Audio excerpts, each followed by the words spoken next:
Halo semuanya, apa kabar?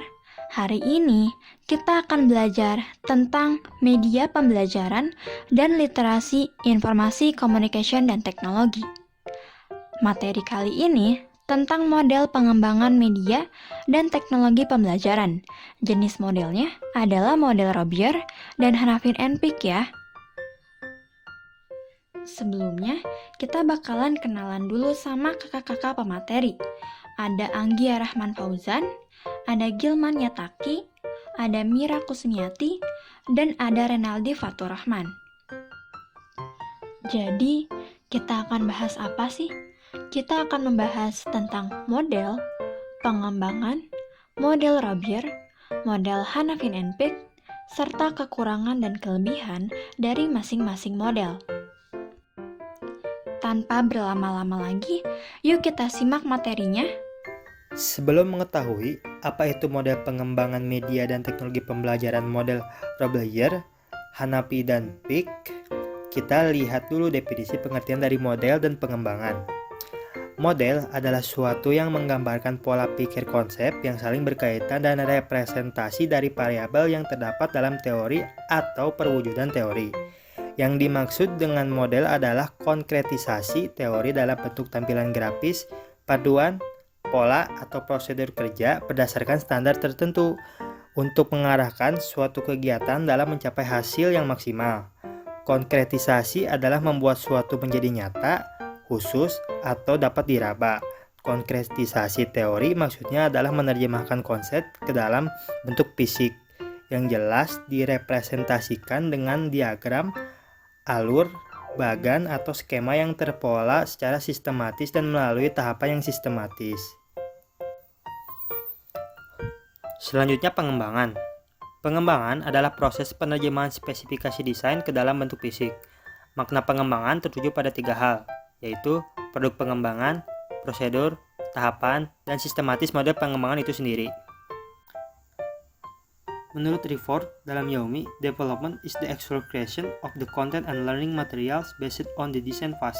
Jika diterjemahkan, pengembangan adalah produksi aktual dari konten dan bahan belajar berdasarkan fase desain. Fase desain di sini maksudnya adalah tahapan-tahapan sistematis yang dimulai dengan menganalisis kebutuhan, merumuskan tujuan, mengembangkan instrumen penilaian, strategi, bahan, dan evaluasi. Sementara itu, menurut Schill and Ritchie, development is the process of translating the design specification into physical form. Jika diterjemahkan, proses penerjemahan spesifikasi desain ke dalam bentuk fisik.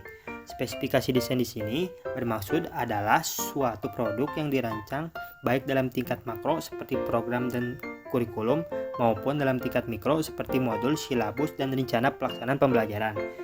Dan kegiatan pengembangan yang didasari oleh beberapa alasan mendasar, yakni yang pertama, mengembangkan produk yang sudah ada sebelumnya dengan maksud untuk melanjutkan kegiatan pengembangan yang mungkin berhenti disebabkan oleh berbagai kendala yang dihadapi tanpa mengubah desain utama.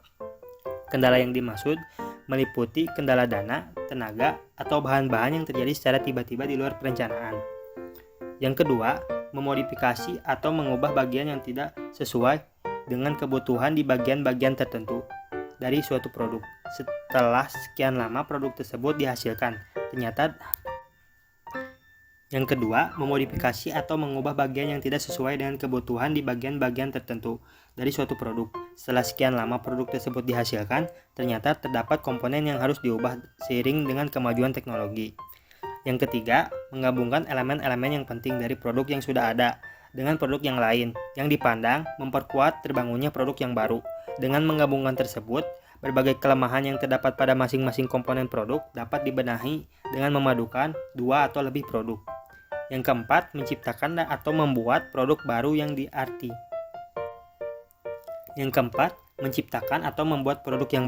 yang artinya dilakukan mulai dari analisis kebutuhan, membuat grand design, mengembangkan, dan mengevaluasi.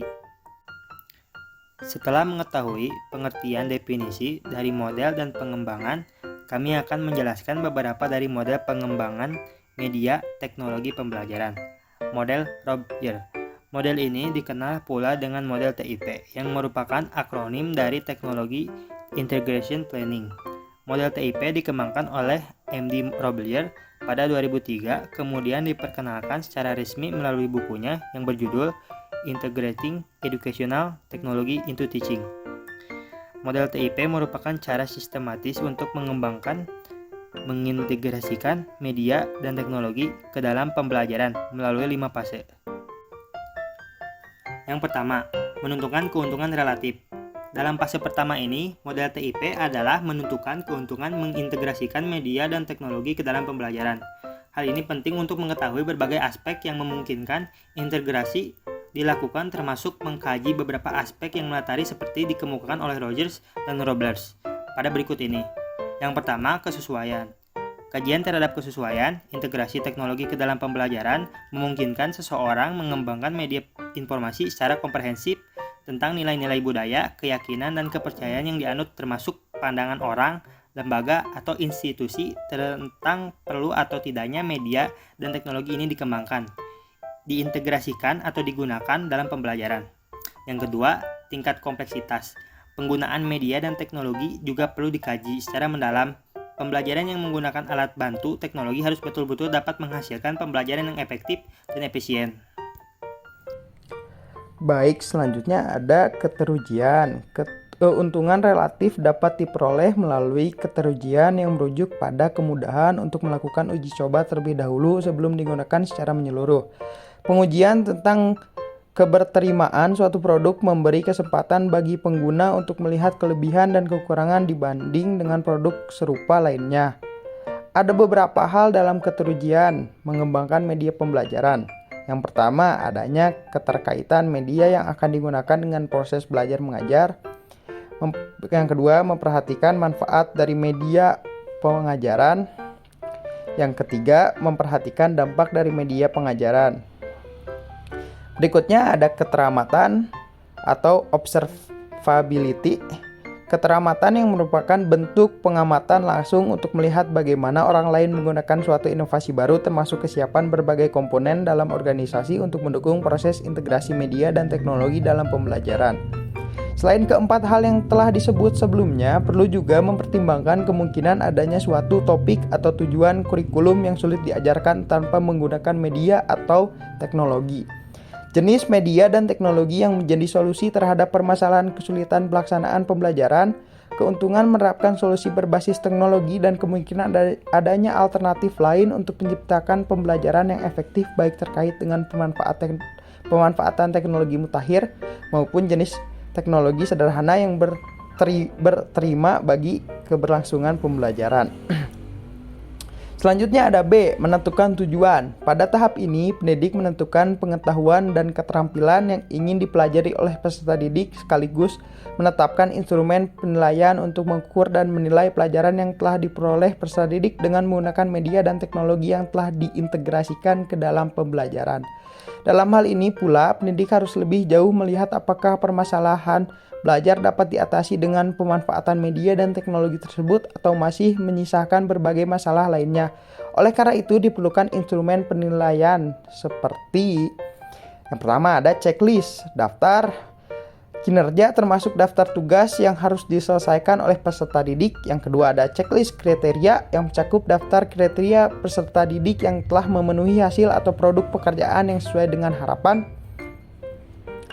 Yang terakhir ada rubrik yang ketiga yang mencakup rangkaian deskripsi tingkat kinerja rendah, sedang, tinggi pada setiap aspek kegiatan. Pendidik dapat melakukannya melalui observasi dan memeriksa dokumen yang telah dihasilkan oleh peserta didik dalam pembelajaran. Beberapa hal yang perlu ditelaah berkaitan dengan penentuan tujuan dan penilaian adalah yang pertama, ada kinerja yang diharapkan dari peserta didik untuk menunjukkan tentang apa yang telah dipelajari. Yang kedua, cara yang terbaik untuk mengukur dan menilai kemajuan belajar peserta didik, misalnya jenis tes, pilihan ganda, esai, memasangkan jawaban. Yang ketiga, ada instrumen yang diharapkan tersedia atau perlu dikembangkan lagi. Yang keempat dan terakhir, metode alternatif lain untuk mengukur kesuksesan belajar peserta didik, misalnya observasi, instrumen untuk menilai sikap peserta didik. Nah, yang ke-C ada merancang strategi integrasi. Pada bagian ini, pendidik perlu menentukan strategi mengajar, dan bentuk aktivitas yang sesuai dengan karakteristik peserta didik dalam strategi integrasi media dan teknologi. Perlu mempertimbangkan karakteristik topik-topik, bahan pembelajaran, kebutuhan peserta didik, dan metode yang sesuai dengan lingkungan belajar. Oleh karena itu, perlu menentukan dan memutuskan hal-hal sebagai berikut.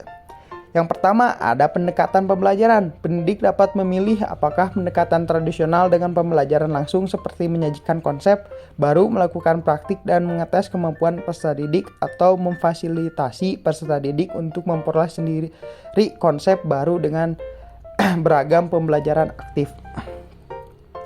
Nah, berikutnya ada pendekatan kurikulum. Beberapa bagian konten dari beberapa topik pernah diajarkan secara terpisah, pendekatan mata pelajaran tersendiri. Kemudian diajarkan dengan pendekatan penggabungan dalam bentuk tematik, pendekatan interdisiplinary. Banyak yang berpandangan bahwa pendekatan seperti ini lebih mencerminkan kehidupan nyata, di mana masalah dapat diselesaikan dengan menggunakan keterampilan tertentu yang dihubungkan dengan bagian konten yang dipelajari. Nah, selanjutnya ada pengelompokan. Dalam situasi tertentu, peserta didik secara individu harus menunjukkan penguasaan keterampilan, tetapi dalam situasi lain, peserta didik dapat ditempatkan secara berpasangan atau berkelompok. Selanjutnya ada pengurutan. Pengurutan langkah-langkah dirancang dalam aktivitas terpadu, perlu dipikirkan untuk mendorong keadilan dalam menggunakan teknologi agar mudah mendapatkan informasi. Selanjutnya, menyediakan lingkungan belajar. Penyediaan lingkungan belajar merujuk pada pengaturan dan pengelolaan tempat, sarana, dan prasarana yang memungkinkan diterapkannya teknologi secara efektif dalam pembelajaran. Dalam penerapannya harus diperhatikan 4 faktor berikut ini. Yang pertama, ketersediaan infrastruktur jaringan yang memuat ketersediaan koneksi internet yang cepat dan handal, serta jaringan Wi-Fi yang luas dan kuat. Yang kedua, keamanan dan privasi yang selalu menjadi prioritas karena penting untuk memastikan bahwa data siswa aman dan terlindungi dari ancaman cyber seperti malware, hacker, dan phishing. Selain itu, penggunaan teknologi harus sesuai dengan standar privasi dan peraturan yang berlaku.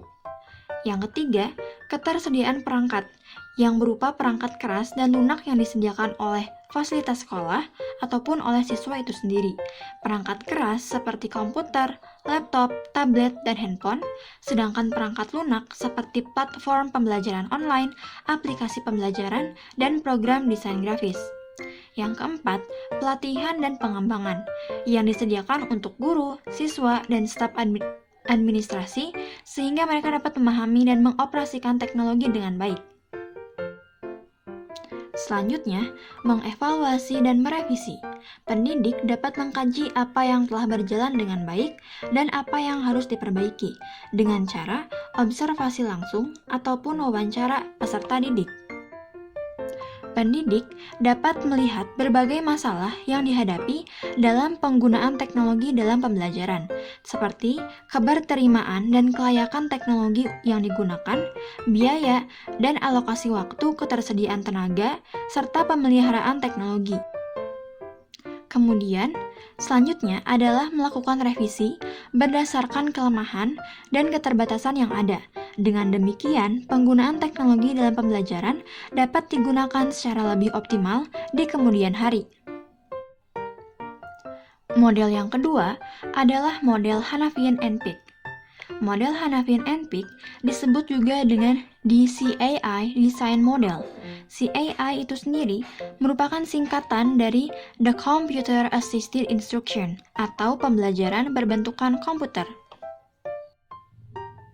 Terdapat 4 kegiatan pembelajaran dengan bantuan alat komputer.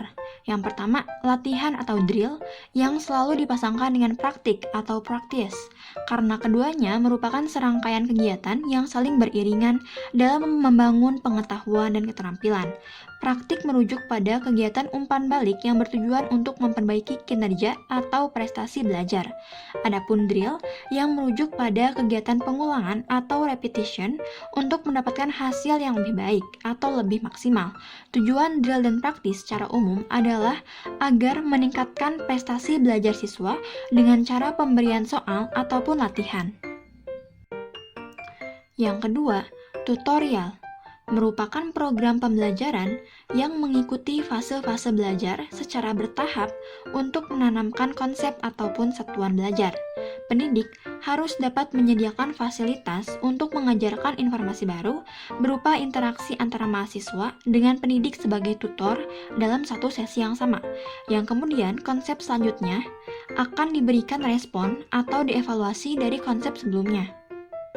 Yang ketiga, game adalah suatu kegiatan yang dilakukan untuk memperoleh pengetahuan dan pemahaman melalui cara-cara yang menyenangkan. Misalnya, tebak gambar, tebak angka, dan lain-lain. Yang terakhir, yang keempat, yaitu simulasi atau pemodelan, yang merupakan suatu pemodelan dari abstraksi menuju realitas, dengan mengajarkan atau menstimulasikan konsep atau kejadian yang kompleks. Tahapan dalam pengembangan model dan media pembelajaran di model Hanafin and Pick ada 4. Yang pertama, penilaian kebutuhan. Tujuan penilaian kebutuhan adalah untuk mendefinisikan secara jelas spesifikasi dari proyek. Pada tahap ini, pendidik harus bisa menjelaskan kepada siapa produk pengembangan ini ditujukan, lingkungan atau tempat di mana produk ini digunakan, rintangan yang mungkin dihadapi, tujuan dan sasaran yang harus dicapai dalam program, dan item penilaian yang akan digunakan untuk mengukur sejauh mana tujuan itu tercapai. Tahapan yang kedua adalah desain. Tahapan ini bertujuan untuk mengidentifikasi dan mengumpulkan alat, bahan, dan sumber yang akan digunakan untuk mendapatkan hasil yang diinginkan atau diharapkan. Pada tahapan desain ini, pendidik harus melakukan beberapa langkah sebagai berikut. Yang pertama, menentukan tata urutan bagaimana cara untuk mencapai tujuan pembelajaran. Yang kedua, mengembangkan solusi untuk setiap tujuan pembelajaran selama penilaian kebutuhan. Yang ketiga, memilih solusi terbaik untuk dapat memecahkan permasalahan dari peserta didik. Yang keempat, memperluas atau memperbanyak tujuan dan penilaian tidak hanya satu, tetapi beberapa. Yang kelima, menentukan kegiatan yang dapat menunjang pencapaian tujuan yang diharapkan. Dan yang keenam, mentransferkan seluruh informasi dan mengolah bahan yang kemudian akan dikembangkan serta diimplementasikan. Nah, selanjutnya ada proses pengembangan atau development process. Pada tahap ini, program komputer dikembangkan dan implementasikan hingga menghasilkan produk akhir berupa pelajaran yang menggunakan CAI atau Computer Assist Instruction dalam bentuk program komputer dengan membuat flowchart, storyboard, dan menguji coba. Sebelumnya, flowchart itu apa sih? Flowchart suatu diagram yang menandakan adanya garis hubungan dengan produk pembelajaran yang hendak dihasilkan. Tujuan utamanya adalah untuk memahami penerapan dari cetak biru, blueprint. Cetak biru ini digunakan untuk menggambarkan langkah-langkah yang akan dilakukan dalam proses pembelajaran, seperti strategi pembelajaran, materi pembelajaran, dan evaluasi pembelajaran. Mengidentifikasi teknologi yang akan digunakan dalam proses pembelajaran seperti video, animasi, atau simulasi. Lalu ada storyboard. Storyboard digunakan untuk memperlihatkan alur pembelajaran, termasuk langkah-langkah yang akan dilakukan, konten pembelajaran, dan teknologi yang akan digunakan. Menjelaskan secara rinci tentang strategi pembelajaran yang akan digunakan dalam setiap langkah, serta sumber daya yang diperlukan. Dan yang terakhir itu ada menguji coba. Dibutuhkan untuk dapat menjalankan program dengan berhasil, penggunaan program, kapasitas sistem komputer yang akan digunakan untuk menjalankan program, dan berbagai instruksi lain yang akan digunakan untuk dapat mengimplementasikan program yang dimaksud, sehingga uji coba efektivitas dari dokumentasi dan pelajaran dapat dilakukan. Lalu ada evaluasi. Menguji kemampuan pelajaran apakah sudah memenuhi tujuan yang dirumuskan sebelumnya atau belum.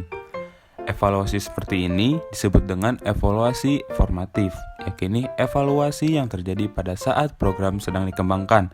Setelah melakukan revisi terhadap berbagai kekurangan yang terdapat dalam pelajaran tersebut, barulah program tersebut dapat dikatakan mencapai produk final. Melakukan evaluasi sumatif untuk memvalidasi atau mengesahkan produk akhir itu telah memenuhi harapan atau sesuai dengan tujuan yang diinginkan atau belum mencapai sasaran. Di sini juga diberikan keputusan atau judgement untuk meneruskan produk ini pada tahap diseminasi yang kemudian diimplementasi secara kelembagaan. Nah, setelah banyaknya pemaparan materi mengenai model role player dan model Hanifan, di sini kita akan melihat kelebihan dan kekurangan model role player. Yang pertama, kelebihan memberikan kerangka kerja yang jelas dan terstruktur dalam pengembangan teknologi pendidikan yang efektif. Lalu yang kedua, memberikan panduan yang dapat diadaptasi untuk berbagai jenis teknologi pendidikan dan lingkungan belajar. Lalu ada kekurangannya. Model ini mungkin terlalu kaku dan tidak fleksibel dalam mengakomodasi kebutuhan individu dalam pembelajaran. Yang kedua, pengembangan teknologi pendidikan yang sukses dengan menggunakan model ini mungkin memerlukan investasi waktu dan sumber daya yang cukup besar. Nah, selanjutnya, kelebihan dan kekurangan model Hanafin dan Peck. Yang pertama itu kelebihan. Menghasilkan produk pembelajaran sebagai orientasinya. Lalu yang kedua, melakukan penilaian dan pengulangan pada setiap fase atau tahapan. Lalu terdapat kekurangan. Yang pertama, lebih condong pada pembuatan media. Dan yang kedua, hanya digunakan untuk permasalahan yang umum atau tertentu. Nah, setelah banyaknya pemaparan materi mengenai model pembelajaran, kita bisa tarik kesimpulan bahwa inti dari model role player adalah bahwa integrasi teknologi yang efektif terjadi ketika teknologi digunakan sebagai alat untuk mencapai tujuan pembelajaran yang diinginkan, bukan hanya sebagai tambahan atau pengganti dari cara pengajaran tradisional. Sedangkan model Hanafin and Peck adalah bahwa teknologi dapat digunakan sebagai alat untuk membuat produk atau program yang memfasilitasi pembelajaran yang lebih efektif dan efisien. Oke, segitu dulu ya pemateriannya. Sampai jumpa di pertemuan selanjutnya. Bye-bye.